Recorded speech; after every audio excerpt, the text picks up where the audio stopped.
نعمته ونصلي على رسوله الكريم أما بعد فأعوذ بالله من الشيطان الرجيم بسم اللہ الرحمن الرحیم السلام علیکم ورحمۃ اللہ وبرکاتہ۔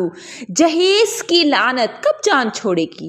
حضرت علی مرتضی رضی اللہ تعالی عنہ سے روایت ہے کہ آن صلی اللہ علیہ وآلہ وسلم کی صاحبزادی سید فاطمہ رضی اللہ تعالی عنہ میرے پاس روانہ کی گئی اور اس رات کو ہمارا بچھونا کچھ نہ تھا سوائے بکری کی کھال کے۔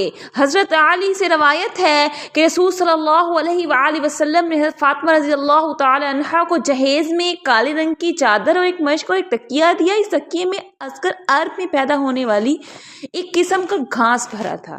حضرت عائشہ اور ام سلمہ فرماتی ہیں کہ نبی کریم صلی اللہ علیہ وآلہ وسلم نے ہمیں حکم دیا کہ حضرت فاطمہ کو تیار کر کے حضرت علی کے پاس بھیجیں۔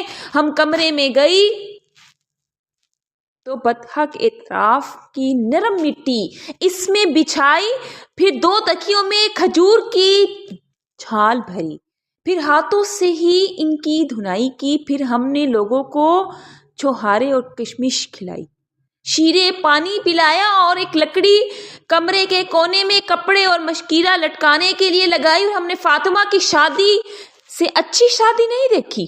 ہماری سوسائٹی زوال پذیر ہے اور جہیز شادی کا لازمی حصہ بن چکا ہے۔ یہ برائی نہ واز سے نہ لیکچر سے درست ہو سکتی ہے، اسی لیے میجر آپریشن کی ضرورت ہے۔ جب لوگ خود جہیز دیتے ہیں اور لیتے ہیں تو اسے برا کون کہے گا؟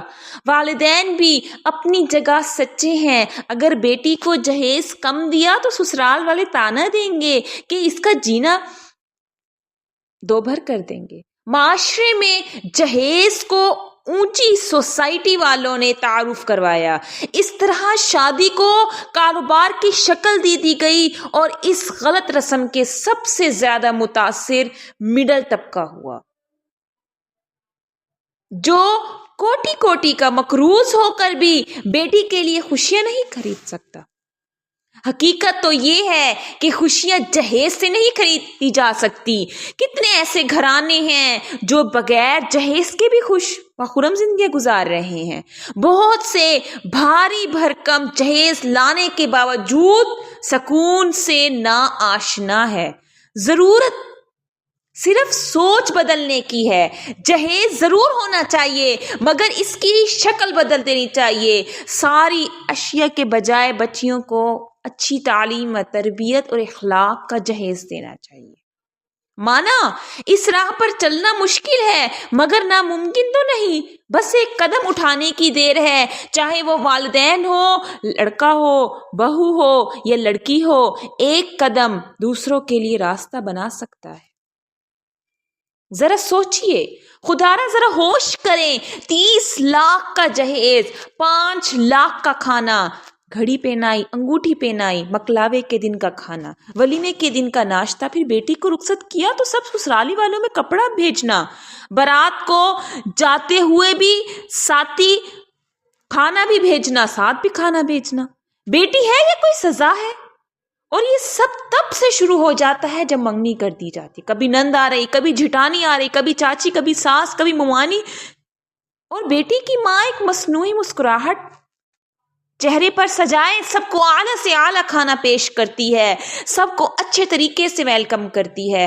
باپ کا ایک ایک بال قرضے میں ڈوب جاتا ہے اور ایسے میں 20 لوگ گھیرے میں لے کر کہتے ہیں جی کتنے بندے بارات پر آ رہے ہیں، 100 یا 200 بندے تو ہمارے اپنے رشتہ دار ہی ہیں۔ اور باپ جب گھر آتا ہے شام کو اپنی بیٹی سر دبانے بیٹھ جاتی ہے کہ اس باپ کا بال بال میری وجہ سے قرضے میں ہے۔